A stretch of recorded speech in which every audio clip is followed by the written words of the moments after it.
So magandang gabi po sa lahat and welcome back to me. Welcome. I really happy to see you again. Pag gantong oras po, actually, nasa harap ako ng computer habang nagtatrabaho. Yung sa kabila is live ng Thursday service. Iba pa rin talaga, no? Iba talaga yung manonood ka na ibang live, iba pa rin yung live ng QEC. Amen? So, praise God. At marami pong mga kapatiran na, I think mainstay na yung iba rito ng Thursday, right? So, praise the Lord. And I believe God, yung iba nga, nakita ko si Manny, nandito na. Nung umalis ako, wala pa siya dyan. So, praise God. At marami na rin ginagamit ng Panginoon. Hallelujah. So, ayun po ating mensahe. For the month of August, last week, si Bishop Beda, na-inspire ako sa kanyang design of the church. So ngayon po, ang ating tatalakayin is still the design. Iba naman, may nabanggit siya, architecture, okay? Yung disenyo or architecture ng Temple of God or House of God. Di ba yung kung kasama kayo sa group ng mga leaders or you can see in the website, no? For your information, yung website ng ICAC, no? Nandun po yung progress report. So, I was inspired, yun po yung ating gagawing, i-relate natin doon, no? Yung church. Because we know the church is not just a building, not just an institution, not just an organization. It is the redeemed people of God. Amen? So it's a corporate, holy people of God and the bride of Christ. So in tonight's message, ito pong sulat ni Paul sa mga taga-Efeso. Napaganda po ng libro na ito dahil it discussed comprehensively yung pong truths about the Christian beliefs. And most especially, Paul here discussed about first, the grace of God, yung biyaya ng Diyos, yung ating kinanta kanina, at pangalawa, about the community, which is what? Tayo po yon, His church. So, ang title po, ayan po yung actually summary, no? Yung first chapters, 1 to 3, what God has accomplished or what's our identity in Christ. And yung last chapters, ito po yung how, since we have the identity in Christ, how should we behave or how should we live? Ayun po yung kabuuan, no? Para pong tayong titingin sa step back tayo ng konti, tingnan natin. Kasi dito lang tayo sa chapter 4. Usually, last week, I think chapter 4 po yung diniscuss. But tingnan natin yung forest. Instead of tinitingnan lang natin yung trees. So ano ba yung context ng Ephesians? So ito po yun. Nagsimula po siya sa pagpapakilala o pagpapaalala, sino ba tayo sa harap ng Panginoon at paano ba tayo mabubuhay dahil sa ating pagkakakilanlan. So yun po yung pinaka-summary actually ng Ephesians, letter ni Paul sa mga taga-Efeso. So the message for tonight entitled, When Biyaya Builds the Church. Okay? So, yung structural integrity. Ano ba itong dapat nating malaman about the church and the connection to the grace of God? The grace of Jesus creates unity, maturity, holiness, and spiritual strength. So, ano po ba yung talagang pinaka-tema or kung sa-summarize natin Ephesians, actually sabi ng ibang scholars, ito daw po yung pinaka-mission or gustong gawin ng Panginoon, ito yung central message ng Panginoon to put into effect when the times reach their fulfillment, to bring unity to all things in heaven and on earth under Christ. Bakit po? Kasi, ang totoo po, lahat po ay nasira. Tama? Lahat po is after ng fall,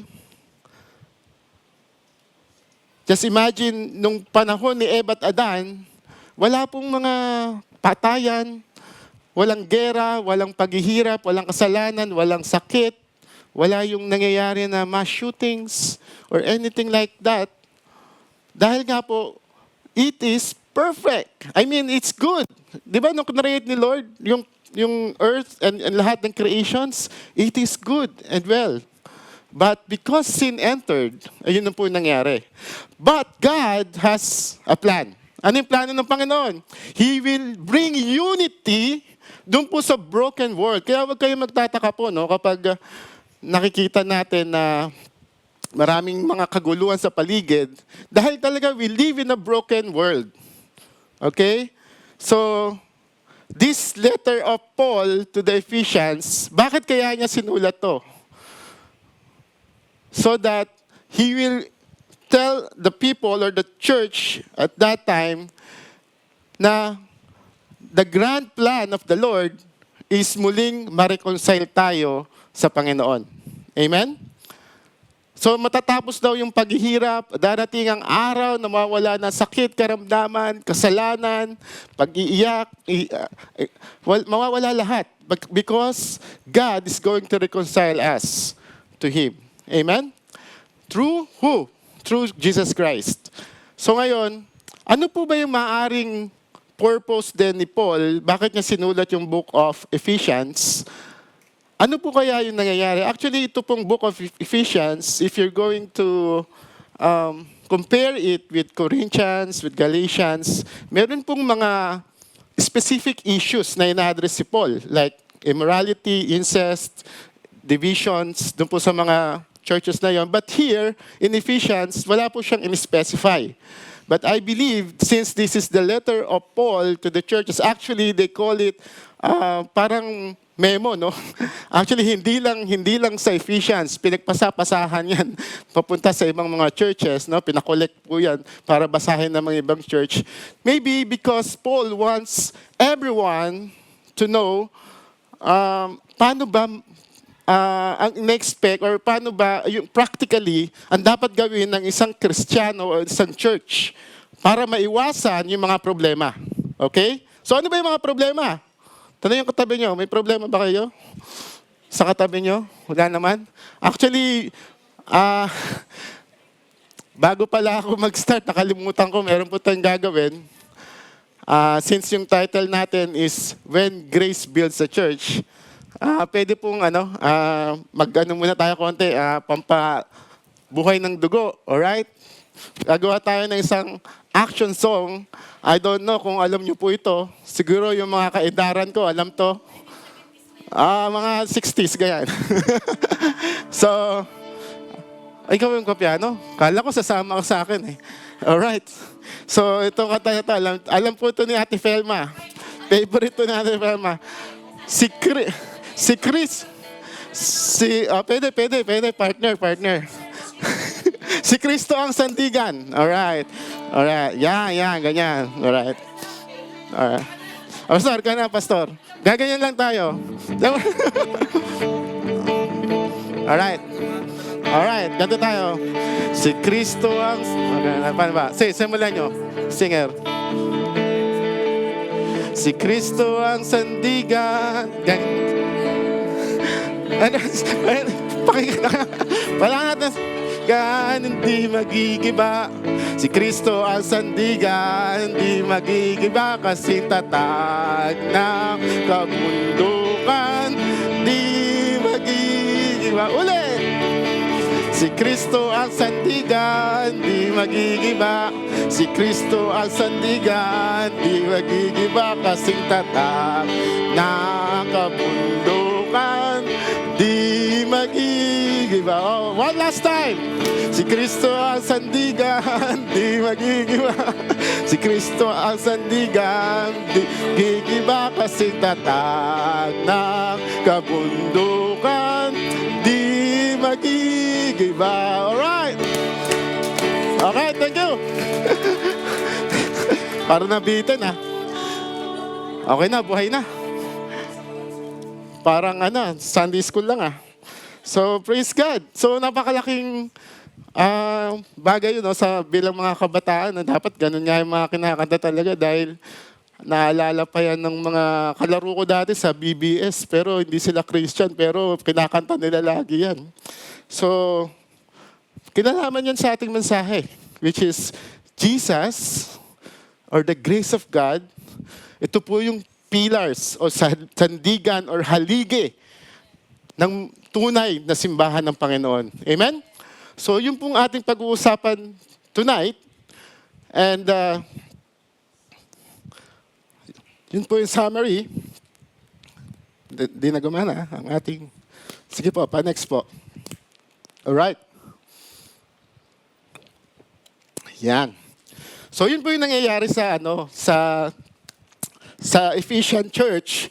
Ito po yung warning din ni Paul na nagkakaroon ng social divides, which means yung mga Jewish na naging Kristiyano at yung mga Hentil na pagano naging Kristiyano, marami silang hindi pagkakaunawaan, okay? So nagkakaroon ng broken relationships, mga gossip, pag-chismisan, bitterness, and unforgiveness.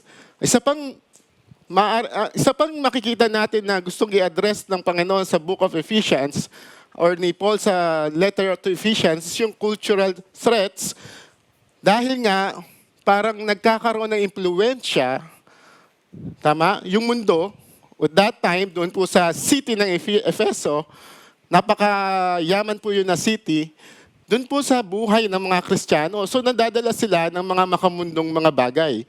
At meron din mga false teachers at maraming mga spiritual opposition. And lastly, gusto rin i-address ni Paul dito is yung internal decay, which is meron mga immoral behavior, dishonesty, greed, sexual immorality, lack of unity and maturity. Ito po yung ating actually na gustong tutukan, no? Yung paano po ang grasya ng Panginoon ay susolusyonan or masusolusyonan or ating siyang isa sa buhay para po para maiwasan po ang mga problema na ito na kinaharap ng mga churches during that time. Palagay niyo po ba nangyayari pa rin po ba ngayon yan? Tanungin ko po kayo. It still happens. Why? Bakit po kaya? Because nga, we live in an imperfect world. We live in a broken world. And this world is composed of you and me, which is fallible. Who is fallible? Tayo po'y may mga kahinaan, okay? Alam po natin yan dahil kaya nga hindi na ako nagtataka kapag maraming kaguluhan sa labas, nag-aaway-aaway sila tungkol sa politika. Sa labas, kasi sa loob nga mismo, mga Kristiyano na minsan, tulad nito sa Church of Corinthians, Church of Ephesians, nag-aaway-aaway din sila. So what do we expect outside? Pero hindi natin pag-usapan yung politika dahil may mahabang istorya yan. At marami pong na-unfriend dyan. So, gusto ko pong i-point out dito is, paano ang grasya ng Panginoon? Ano yung solusyon ni Paul according to his letter? Ano po yung solusyon niya? Ang solusyon niya is not human strategy.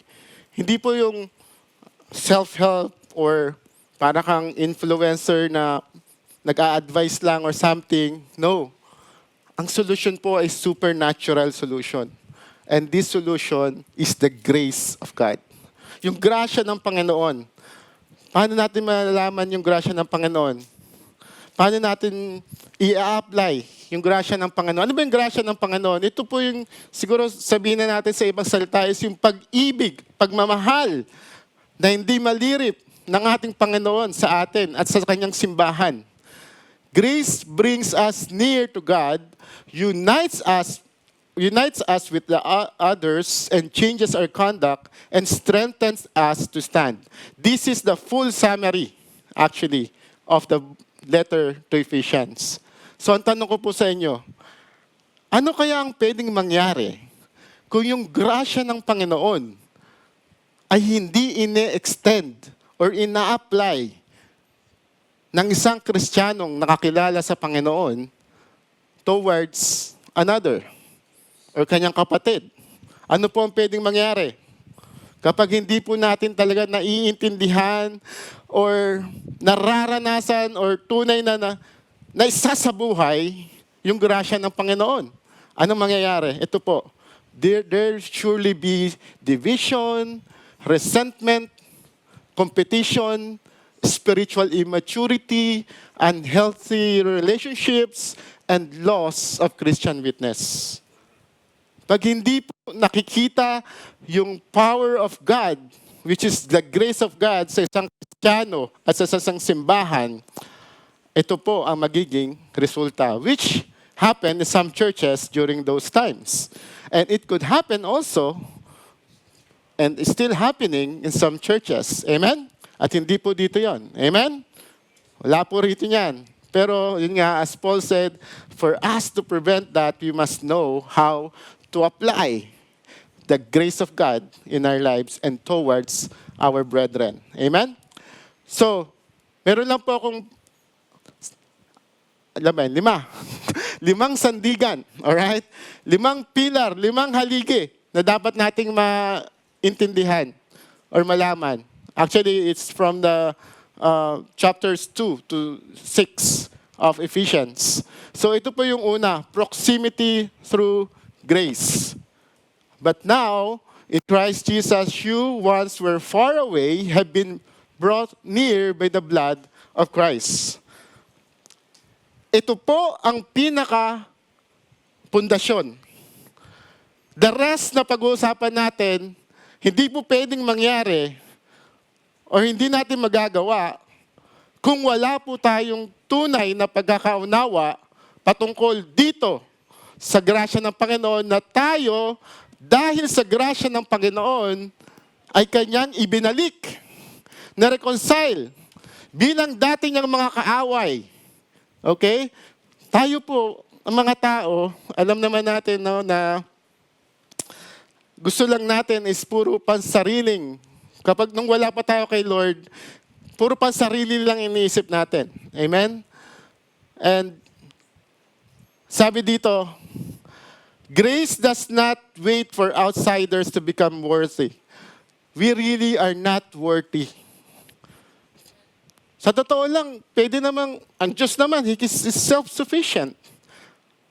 He can just stay in heaven and let us, because we sin, pwede nga tayong bigla na lang lipulin or something like that. But He did not do that. Even though we are not worthy to be saved, He extended His grace to us and bring us as unworthy people near to Jesus, near to God. So ibig sabihin po, wala po tayong pwedeng ipagmalaki mga kapatid. Lahat po tayo ay resulta lamang ng biyaya ng Panginoon. Amen? So do not believe you are too far from God to be forgiven. Kahit gaano kalaki ang iyong kasalanan, maging sa oras na ito, iniisip mo, dami kong ginawang kasalanan, paulit-ulit ng kasalanan ko, hindi na siguro ako mapapatawad ni Lord.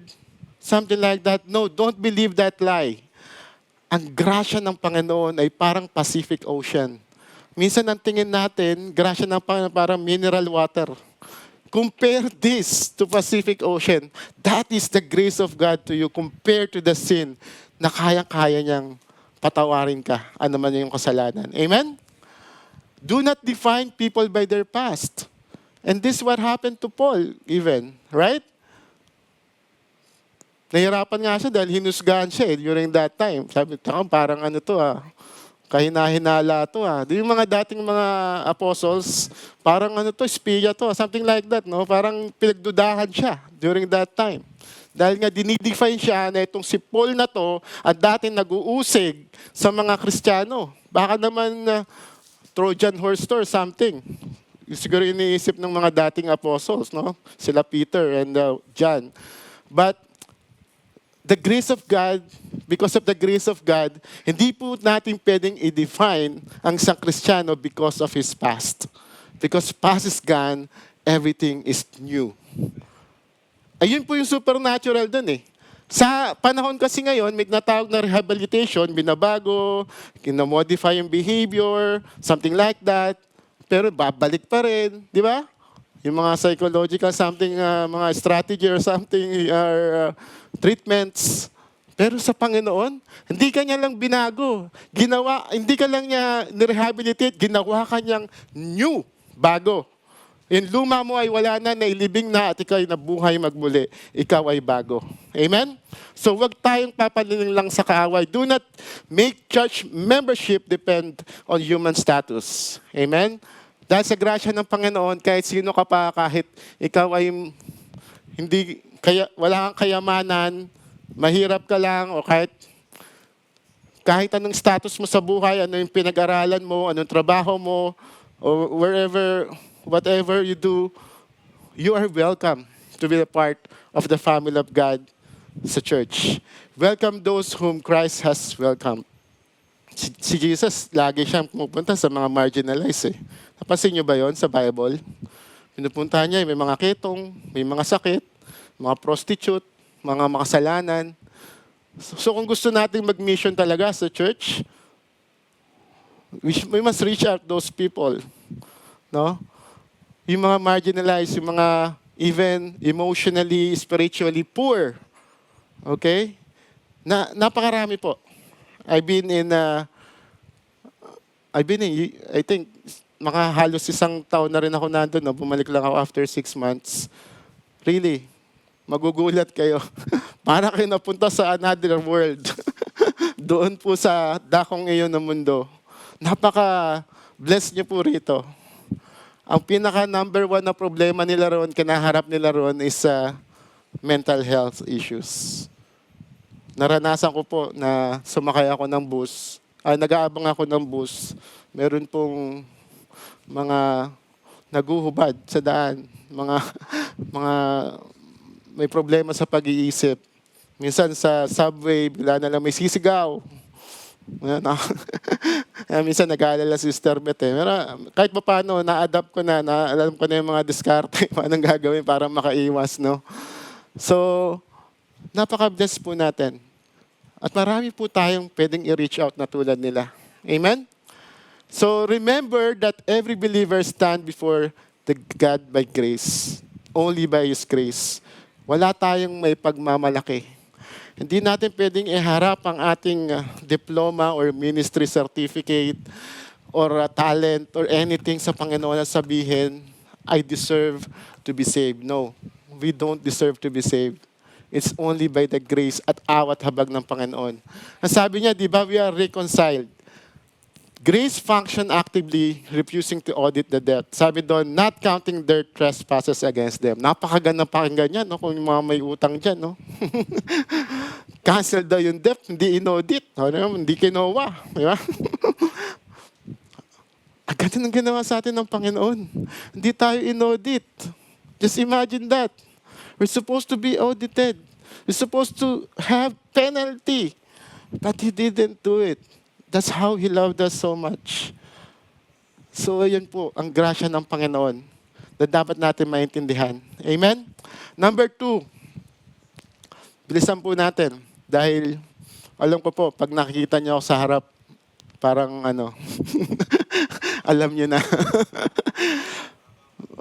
So, number 2, one humanity, sandigan or truth na dapat nating maintindihan dito sa letter ni Paul is yung pong foundation na yon na malaman natin na tayo'y nabubuhay lamang at niligtas dahil sa grasya ng Panginoon para tayo'y maging bahagi ng isang sangkatauhan. Ano yung ibig sabihin nun? Dahil dati, ang mga ligtas lamang ay sino? Mga Hudyo. Diba? Siguro kung pinanganak ka during that time sa Pilipinas, kasama mo sila Lapu-Lapu or sino man. Ayun wala pa sila Lapu-Lapu siguro nun. Baka yung mga ninuno pang iba. Or sa Qatar, maaari. Wala ka. Hindi ka ligtas. Hindi ka kasama sa chosen people. Hindi ka kasama sa maliligtas. Taming mga Israelite or Jews lamang. Pero, dahil sa habag ng Panginoon, grasya ng Panginoon, at sa ginawa ng Panginoon sa krus ng Kalbaryo, bahagi ka na ng chosen people. Amen? Holy priesthood. So ligtas ka na rin kapag tinanggap mo ang Panginoon. Bahagi ka na ng pamilya ng Panginoon. Amen?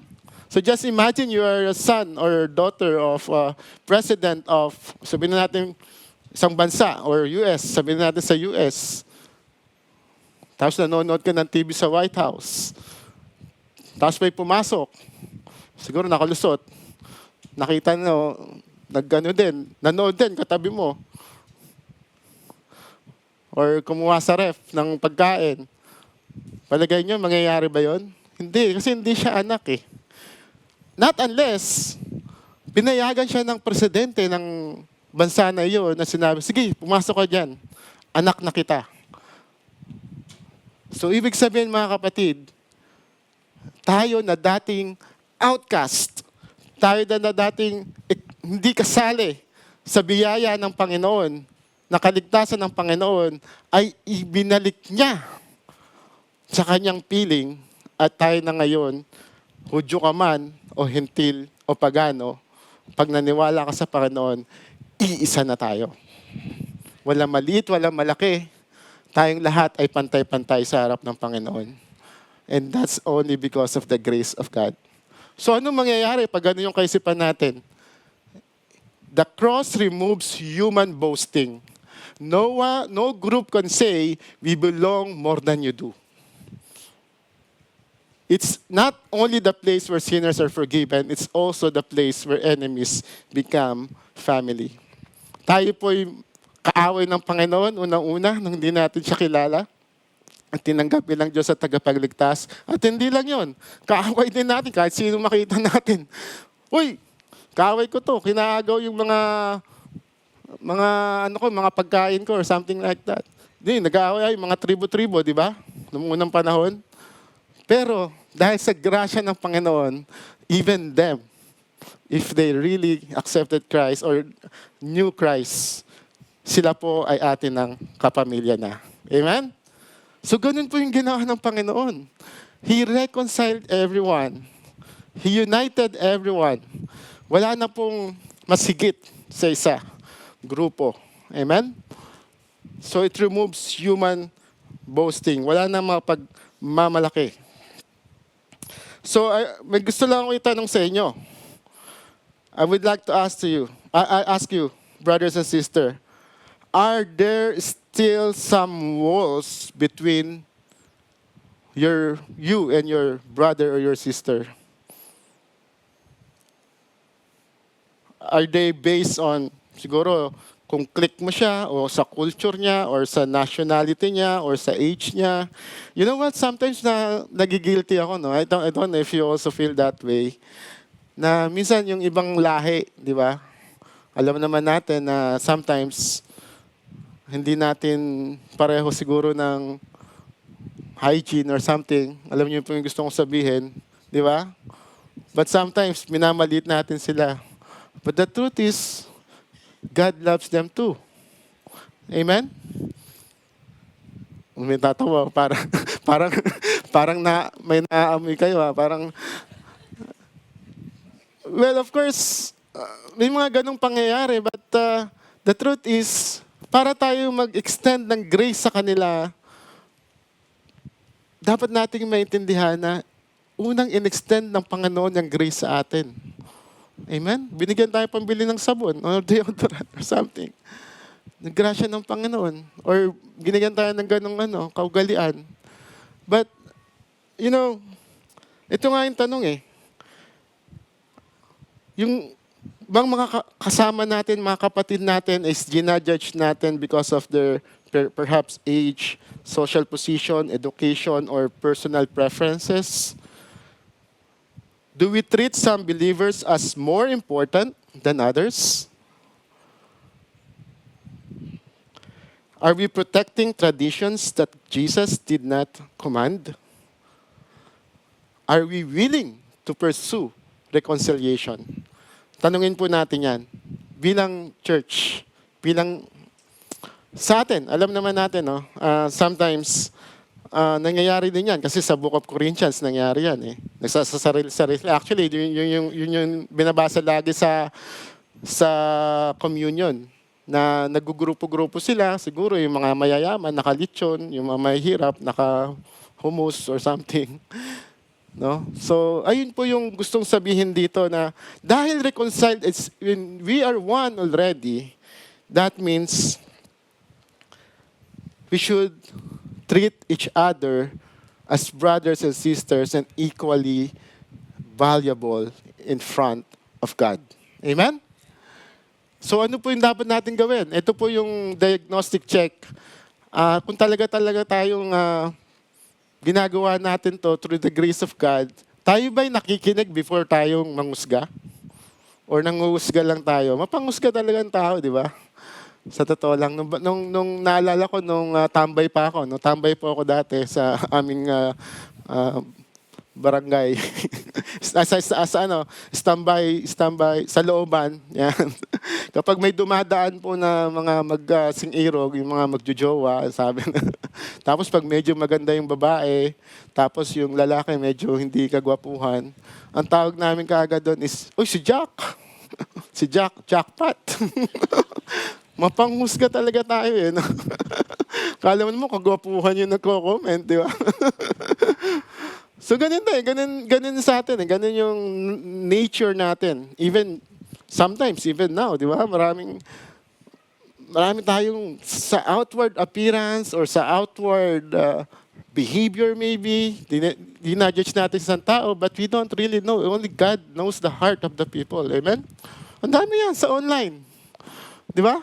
Kaya, sakit sa ulo minsan minsan nadadala tayo ng mga galit, puot sa online. Kasi actually, ang tawag doon is clickbait eh. Ang tao mahilig sa mga galit eh. Kasi na-stir up yung emotion, maraming views. So, yun. It's either bad news or rage news. Di ba? So, maraming views, maraming kita kung sino man yung nag-post nun. But as Christians, hindi po tayo ganun. Amen? Okay po ba yun? Hindi tayo basta-basta manghusga. Or we must really need to listen. Or maybe in online, we need to research. Amen? So refuse gossip and unnecessary suspicion. Speak respectfully about people who are different from you. Diba? Iba-iba naman tao, diba? Naalala ko yung anak ko, si Kiro. Mga kabataan niya, hindi mo na alam yung mga wording nila eh, no? Nung pagbaba namin dito, galing Pilipinas, so pagbaba namin ng eroplano, pag-landing ng eroplano, nagulat kami, si Kiro, pumalakpak. Di ba, usually mga palakpak pag galing, tas pupunta ng Pilipinas. Sino pumalakpak? So, bad generation to. So, why did you clap? Sabi tinanong ko, speak. Alam niyo yan, speak? Then yun, hindi niyo rin alam. May mga salita na sila hindi natin alam eh. Parang peak, ibig sabihin is parang, parang hype, something like that. Parang maganda, masaya. Parang ganun eh. It's peak. It's kagahanga-hanga or something like that. Ano yung sabihin? Amazing, parang gano'n. So, we should understand and we should learn paano ba nagsasalita isang tao. Di ba? Meron mga tao na akala mo galit pero hindi galit. Di ba? Meron namang galit na pero malumanay pa rin. Parang mga Ilongga, di ba? So, we must really respect each one according to perhaps their culture, di ba? Yung kanyang nakalakhan, yung upbringing, yung family culture. Okay, so invite people into fellowship. Kahit sino man yan. Amen? Kahit hindi mo ka-click. Alright? Kahit perhaps, alam niyo po, dito sa Qatar, at tayo dito sa Qatar Evangelical, we are really blessed. Yung pong mga kasama yung pamilya dito. But really, ako po, ikukwento ko lang din. When I came here, 2011, diba, una, naghanap ka ng church. Saan ba yung magandang church? And I think mga 4 o 5 churches yung napuntahan ko eh. So dito ako nag-stay dahil dito ko rin naramdaman yung presensya ng Panginoon. Amen? Yan, si Pastor Abner, kasama ko yan. Mga pa yan, mga ka-joggingan pa rin dati. Wala pang RR at wala pang back pain. Yan. during those times. So, nasaan ako? So, ibig sabihin, yung nagpaano sa akin kasi nararamdaman ko yung mga, that time kasi hindi ko pa sa kasama sila Sister Beth. So nararamdaman ko rin yung feeling na walang kasama, hindi mo kasama yung pamilya mo, hindi mo kasama yung mayakap yung anak mo. So, na-realize ko, might as well, samahan ko sila, sama-sama kami. Encourage one another. So minsan nga, pagdating ni Sister Beth dito, na nakarating na sila rito, lagi ko pa rin kausap. Hindi ko siya na sinasamahan pagkainan. Kasi I really feel, yung pain. And I felt that in past 1 year, na hindi ko po sila kasama. It's really painful. It's really, I admire the single moms, the mga mens, that they're sacrificing not to embrace their child. No? Kahit gusto nilang i-embrace. Dahil online lang eh. Buti nga online, dati sila Pastor Bishop Beda at Side A, Side B. Mga, mga recording. O kaya yung telegrama eh. But still, may mga, we should feel them. We should empathize with them. Invite natin sila. At alam niyo po, napakalaking bagay ng church. Alam niyo po ba, may research na mas maraming nade-depress pag walang church. That's scientifically proven. Kasi ang church really is made or designed by God to encourage one another. Amen? So encourage everyone, no?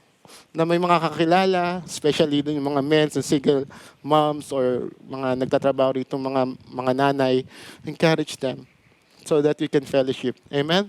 So yun po yung forgive us, God forgiving you. Ayun po yung dapat natin gawin. Amen? Because God reconciled us to Him as well. Amen? So, number 3 na po tayo. So, grace brings us together, but God does not intend us to remain spiritually immature. Okay? So, yung una, it's the grace of God who reconcile us to God, and then the grace of God is also the one who reconcile us to each other. And thirdly, ito pong, hindi po tayo mananatiling stagnant. Okay? We should grow as a group, as corporately, as a church. Okay? Ito po yung mga mensahe in the past weeks na tinatalakay ng ating mga pastor. We will grow to become in every respect the mature body of Him who is head, that is Christ. So grace saves us instantly, but grace also grows us progressively. Iba-iba pong bilis ng paglago ng isang Kristiyano, and we cannot judge them kung gaano kabilis. Of course, may iba po na tulad ni Manny Pacquiao siguro, no, na mabaero, lasanggero, sugarol, na bigla-bigla na nagbago. Amen? Pero meron din naman na unti-unti, dati pinapausukan yung katawan niya or something like that, but unti-unti, mahirap kasi tanggalin sometimes yun eh. But because he continues to be in the family of God, in the church, and listening to the Word of God, God convicts them slowly but surely. So it depends on how they accept, how the people accept the Word of God. But really, the point here is, grace of God grows us progressively. Kung ano ka 1 year ago, because of the grace of God, you progress at this moment. Iba na. Kung dati magagiliting ka dati, okay, yung asawa mo, lagi mong inaaway, something like that, o may naubo, lagi kayong ewan ko kung anong ginagawa nyo, nagbabatuhan kayo ng, hindi naman siguro, no? Ng plato. Ngayon, kutsara na lang. So, nagbago ka. The point here is, meron tiyak na pagbabago. From a year ago to now. So, yun po yung sinasabi nun. Dahil, alam mo, na dahil sa biyaya ng Panginoon, nararanasan mo yung pag-ibig niya, yung kabaitan niya. Why not maging mabait din ako sa ibang tao? Kasi nararanasan mo eh. sa sarili mo eh. Amen? So, ito po yung mangyayari na i-assess natin ang sarili natin kung tayo ba'y mature na o hindi pa. Kapag ba tayo easily offended, sino po rito? Inamin. Sino po ang balat sibuyas pa rin hanggang ngayon? O, sige na, ako na nga lang aamin. Sa atin lang, ha? May ko-confess ako sa inyo. Huwag yung sasabihin kahit kanino. Ako po maramdamin, di ba? Alam niyo naman, di ba? Mababaw luha ko. At pag nanonood si Sister Beth ng mga nakakaiyak na mga pelikula, actually, tinatawanan ko siya. Kasi, defense mechanism ko yun. Kasi ako iiyak talaga, wag ako nanonood. Anyway, my point here is, ako po mismo, sometimes I'm negative. I'm negative towards other people. I'm negative towards circumstances na sasabihin ko, ay, parang hindi pwedeng mangyari yan. Ay, parang overthinker. Sino dito yung mga katropa ko? No? Yung parang, kasi sa trabaho po namin, madaming if-else, if-else. Pag nangyari to, ano mangyayari? Pag nangyari to, ano mangyayari? Nag-overthink. Nagiging negative. Alam niyo po, ang maganda doon, at ginamit natin sa Panginoon, kung saan po yung ating kahinaan, doon natin makikita ang kalakasan ng grasya ng Diyos. Amen? Sabihin natin, hindi ko kaya, Lord. Hindi ko kaya. Aminin mo sa sarili mo. It's not sin to admit to God that you can't do it. That's your weakness. And then, He will give you and grant you the strength of God through His grace. Amen?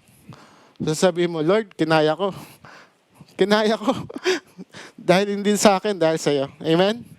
So, tayo hindi na magiging easily offended, hindi tayo palaaway, hindi tayo yung teachings ng iba, kung ano na nakita natin sa Facebook, sa TikTok, pinaniniwalaan natin. We refuse. Sometimes, yung mga immature pa, yung pag kinorek, defensive ka agad. Okay. So marami po tayong ganyan. Dito umiiral kasi yung pride sometimes, di ba? Magdadahilan tayo. Nangyayari yan sa pamilya, di ba? Tama ba? Sa mag-asawa? Parang natatawa si ano. Sa desiring attention.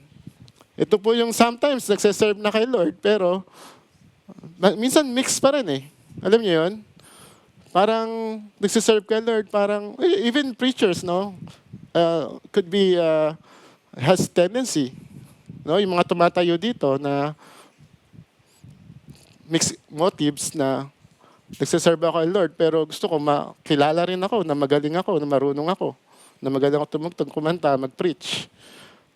Those are the immaturity na check natin every time. Amen? Knowing doctrine but lacking love. Expecting others to serve, pero ikaw, ayaw mo mag-serve. Ayun yun, yung mga signs of immaturity.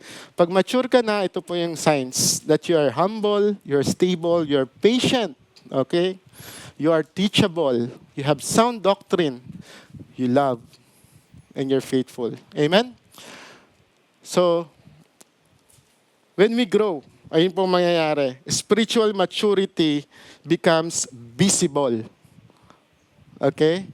Kapag nakita nangyari na nag-grow tayo, makikita at makikita yan sa ating buhay, sa ating pananalita, even your demeanor, no? Makikita yan sa iyong actions. Amen? So, ito po yung dating buhay natin. Kung tayo po dati sinungaling or mahilig magpalusot, alright? Hindi na tayo ganun. Dahil ayaw ng Panginoon ng sinungaling. Amen? At it's a sign of immaturity. Kapag lagi tayong emotional, alright? Konting-kanti lang, tayo nagagalit agad.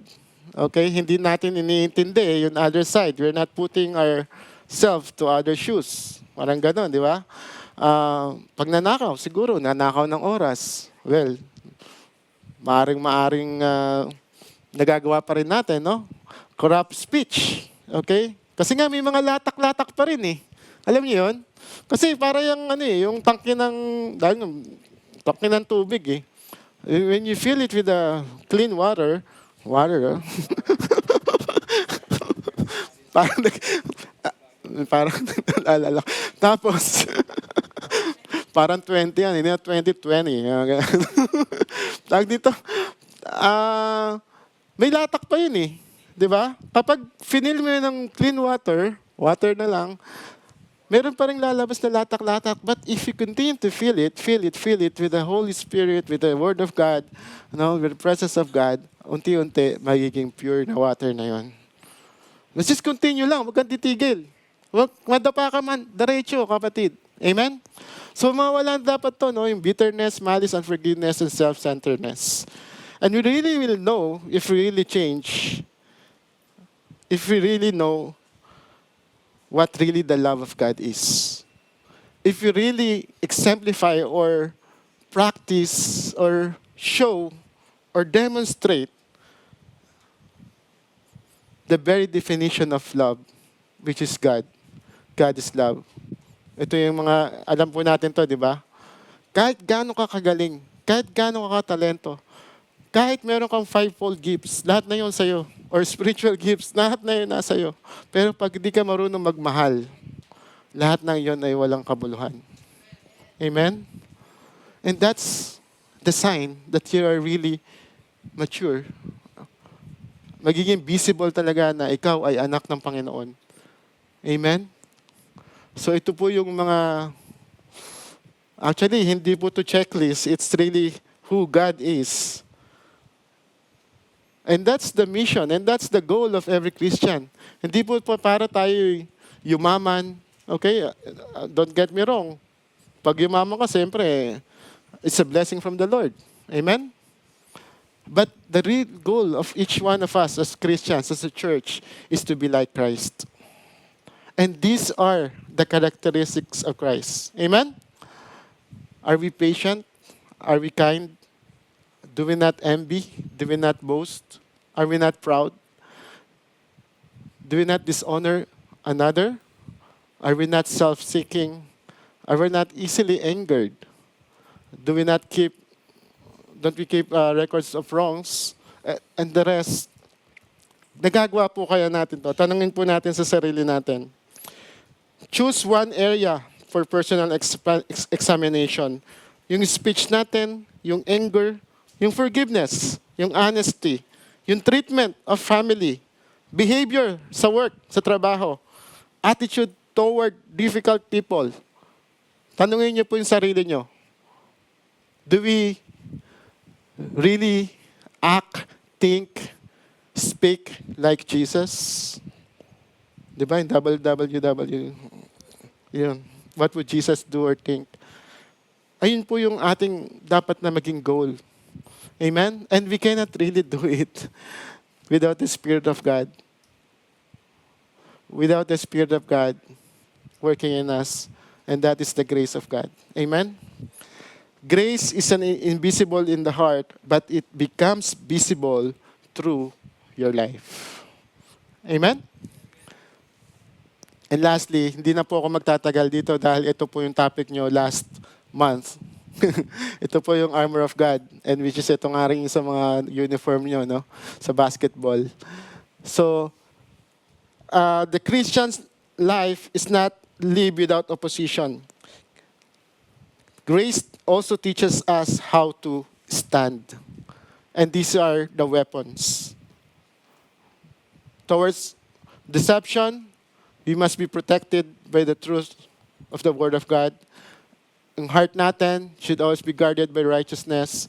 Yung direction natin, dapat patungo tayo dun sa goal or sa mission natin, which is to spread and herald the gospel of God or gospel of peace. Kapag tayo may mga takot, pangamba sa buhay, isipin natin yung pangako ng Panginoon. Tayo manampalataya doon. Kapag tayo'y sinasabihan ng kaaway, hindi ka ligtas, hindi ka mahal ng Diyos, protect natin ang utak natin. Yung salvation na nakuha natin. And the Word of God, kapag inatake tayo, like Jesus did in the, doon po sa ilang, ginamit niya yung Word of God to attack the enemy. And dependence, ito po yung gusto ko pong i-emphasize din, is prayer. prayer po mga kapatid. Huwag po natin makalimutan manalangin. Sometimes we feel that we are lonely, feel lonely, lalo na nga yung mga wala rito yung mga pamilya. But take that opportunity to be alone with God. Amen? Maganda yung kanta kanina eh. I desire nothing. Not wealth, not anything. I just desire to be with you, Lord. And that's the sweetest moment that you ever have in your life, mga kapatid. Amen? So, dito po tayo. Important warning, sometimes the church fights the wrong battle. Ito po, no? People become enemies, and worse, sometimes brethren becomes enemies, while the real spiritual forces of this deception and divisions go unchallenged. Ang kaaway po natin hindi ang bawat isa, kundi ang father of lies. Sino po yon? Satanas. Rule of engagement, do not fight fellow believers as if they were the enemy. We do not create our own protection. We stand in the truth, faith, righteousness, the gospel, and prayer supplied by God. Amen? So yun po yung buong pinag-aralan natin for tonight. And until you realize you cannot earn God's approval, you can never truly love Him. And until you realize you do not need human approval, you can never really love one another. Hindi po natin kayang i-earn. Hindi mo dapat natin i-earn yung pagmamahal ng Panginoon dahil pinakita niya na yun sa krus ng Kalbaryo, kapatid. Huwag na nating dagdagan. Minsan, di ba, ganun, no? Kaya dagdagan ko pa ng good works. No. God already approved of you when you accepted Him as Lord and Savior. At on the other hand, sa kapwa naman natin, minsan gusto natin ma-approve din tayo. Minsan, hindi natin kakaibiganin or something like that. Pag wala tayong makukuha, wala tayong mahihita. Love of God is not like that, or love to others not like that. The true love is, kahit wala kang makukuha sa isang tao, mamahalin at mamahalin mo siya because valuable siya sa mata mo at sa mata ng Diyos. Amen? This is the ultimate ground of unity, a community so secure in grace that you can hold difference, disagreement, and otherness without fear because their hearts have been collided with love. This is the summary. Ito po yung building. Just like the ICAC. Just like your life as a Christian. Temple of God. You must be founded, bring near to God, and make one towards one another. Be mature, and you will see the changes in our lives, and then outwardly, God will protect us and give us strength. Amen? So ito po yung iiwan ko po sa inyo as reflection. Have I personally received God's grace through Jesus? Am I still trying to earn what God offers as a gift? Is there a wall between me and another believer? Am I growing toward spiritual maturity? Is grace visible in my speech and behavior? And lastly, am I standing in God's strength or relying only on myself? Mga kapatid, become a gracious people. If Christ welcomed us, we must welcome others. If Christ forgave us, we must forgive. If Christ united us, we must not rebuild the walls He already destroyed. Make our church a living testimony of your grace. May people see us the mercy, forgiveness, unity, and love of Jesus Christ. Let's all stand up. Let's all pray. Hallelujah. Thank you, Father. Thank you, Lord, for your message, oh God, to the church of Ephesians through Paul, oh God. This is, Panginoon, tong church na to is vibrant church, oh God. Itong church na to ay maraming na-minister sa kanyang city. Doon sa lugar na yon, Panginoon. Maraming nakakilala sa iyo sa lugar na yon. And I believe it's because they applied the grace of God in their lives. Lord, sa oras nito, oh God, sino man dito sa oras nito ang gustong tumanggap ng grasya na yon, na tayong lahat ay we don't deserve to be saved. We deserve to go to hell. Our destination is damnation. Yet, But God came from earth, from heaven to earth, just to save you. Accept the grace of God. Accept the grace of God. It is free. It's a free gift. Wala kang dapat gawin kundi tanggapin at kilalanin ang Diyos bilang iyong tagapagligtas. Kilalanin si Jesus bilang tagapagligtas. At sa bawat isa rito na maaari may pinagdaraanan at pagsubok sa buhay na hindi mo in-expect maybe, or may mga panalangin ka na hanggang ngayon ay hinihintay mo pa rin. May mga kasalanan or sin na habitual sin na nagagawa mo. Just remember, Lord, I pray that let them remember their identity in you, O God. That they are redeemed, that they are new creation, that they are a child of God, and that you love them so much, O God. And the grace of God is so abundant that it will provide all things that they need, O God. May it be material things, may it be emotional, spiritual, O God. You never change, O God. It's the same God of Abraham, Isaac, and Jacob, and the same God, faithful God that we have right now. Whatever situation is happening around us, or in the governments, or in the nations, or in our families, or in our companies, oh God, you are the same God that will give grace to us. Thank you, Father. And this we pray in the name of Jesus. Amen and amen. Praise the Lord. Hallelujah. Praise Jesus.